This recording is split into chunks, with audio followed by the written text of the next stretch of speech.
In late August of 1789, a man by the name of Samuel Slater made the journey from Derbyshire to London. On the 1st of September, he dressed in simple clothes, a costume intended to disguise himself as a farmer.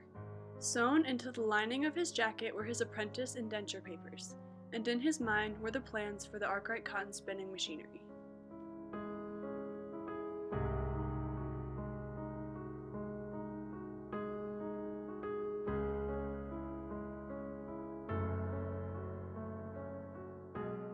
Sir Richard Arkwright was the leading entrepreneur in the Industrial Revolution of England. In 1790, Arkwright and his colleagues were able to develop what was known as a water frame. This machine was able to conduct all phases of textile manufacture, from spinning to carding. His factories required many workers to operate, which provided employment opportunities for many English people. This new technology was extremely valuable to the economy because of how efficient it was. Most cotton production, in fact, most production of any kind, was usually in the home. And so that moms taught their daughters how to do cotton spinning. They would have a cotton wheel at home that they would use their feet to move along, and they would make everything that the family needed.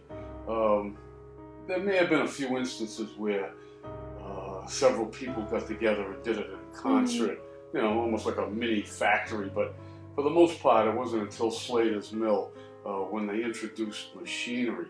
And of course, the machinery could do it so much faster and quicker. At the time Slater was departing from London, the British government forbid the emigration of textile workers. The 21-year-old was illegally smuggling the entire English textile industry to America. The authorities wanted to keep cotton spinning technology and the market it supported in England. The English excise and customs unfailingly interrogated passengers upon their departure to catch criminals. Slater's farmer disguise had the officers fooled, and he boarded the ship with his papers hidden in his jacket. On September 1st, 1789, Samuel Slater began his 66-day journey to America, his land of opportunity. What he did not know at the time was that this brave action would lead to the exchange of information and ideas necessary to ignite the Industrial Revolution across America. Samuel Slater had no way of foreseeing the widespread influence that his actions would have on the world. The ability to make bold and daring decisions like this one was shaped by the events of his upbringing. His unique childhood and early life inspired him to become independent, resourceful, and an ingenious thinker. Samuel was the fifth of William and Elizabeth Slater's 8 children. Born on June 9, 1768, he received a basic education in his hometown of Belper. At the age of 10, Slater began his employment at the Cromford Mills. Only a few short years later, when Slater was 14, his father died. This prompted Slater to sign a contract for an apprenticeship at the Belper Cotton Mill. The Belper Cotton Mill was owned and operated by Jedediah Strutt, a former partner of Arkwright's. This mill was where Slater spent the following 7 years of his life. As he grew older and became very familiar with the machinery, he was able to work his way up to a much higher ranking. At this point in his life, his next move would unsurprisingly be to start a business of his own. But when he approached Strutt about becoming a partner in the firm, Slater was informed that Strutt's sons would be the next men in charge. Slater found himself in a rut. Starting an independent business at this time in England was no easy task. Technology was advancing so quickly that there was no way for him to start now. In 1787, Slater happened upon a copy of a Philadelphia newspaper. Within it, he found a reward that was being offered to anyone who could create a cotton-making machine in America. The timing could not have been more fortuitous. The wheels in Slater's mind began to turn.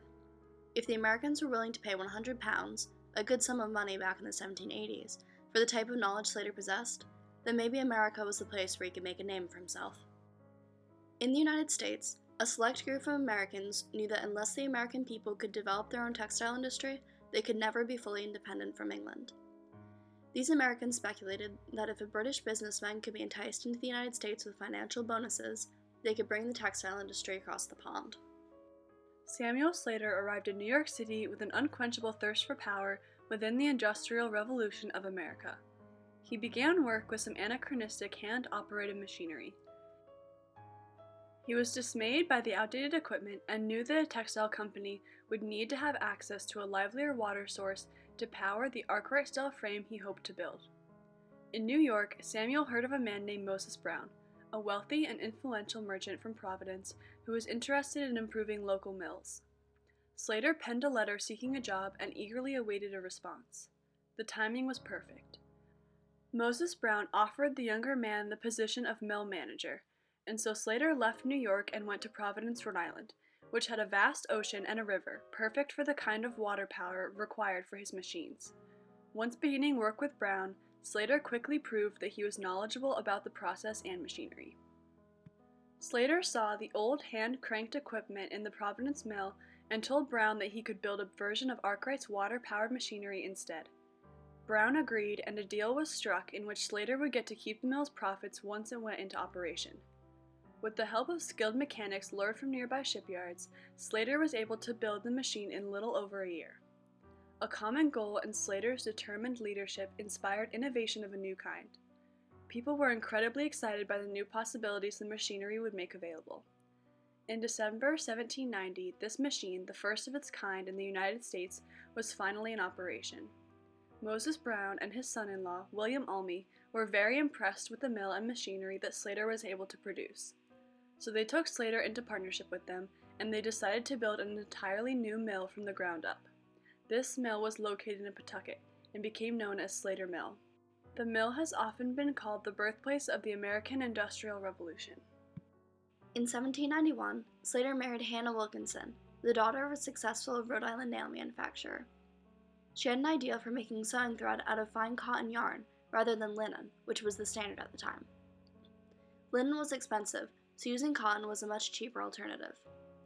It was once said that the Wilkinson family should be noted for their energy, industry, and perseverance, and deserved the favorable consideration of their fellow citizens. Slater was constantly surrounding himself with great thinkers, who encouraged him to see things from a new perspective.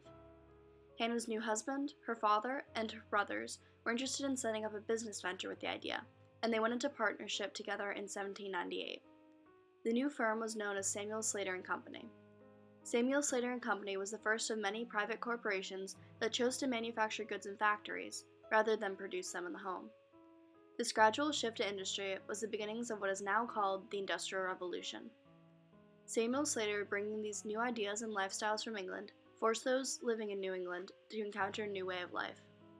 The exchange of ideas brought in new technology and methods that completely reformed the daily life of all Americans.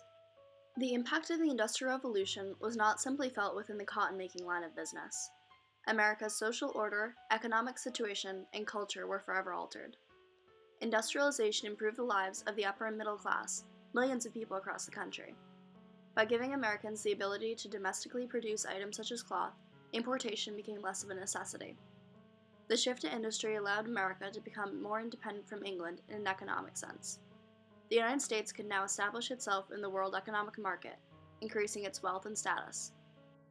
The Industrial Revolution improved the systems of transportation, communication, and banking. Without the Industrial Revolution, explorations in other fields like science and medicine would never have been possible. The advancements in technology were some of the greatest achievements of the last several centuries. Without Samuel Slater and the reformations he brought with him from England, the Industrial Revolution in America would not have followed the same course. These changing times brought a new standard lifestyle to the region and the country over the course of the next century. Slater Mill was the beginning of a movement that drastically changed the way America functioned socially and economically. The many positive effects of Slater's work were crucial in order to bring about America's transition to industry. Slater had such a profound impact that even such men as President Andrew Jackson recognized his influence. The president went out of his way to visit the bedridden Samuel Slater during the final days of the entrepreneur's life. This interaction between the president and Slater was documented in Memoir of Samuel Slater, written by George S. White shortly after Slater's death. The president told Slater, "I understand you taught us how to spin so as to rival Great Britain in her manufactures. You set all these thousands of spindles at work, which I have been delighted in viewing, and which have made so many happy by a lucrative employment." In response to this, Slater said, "I suppose that I gave out the psalm, and they have been singing to the tune ever since."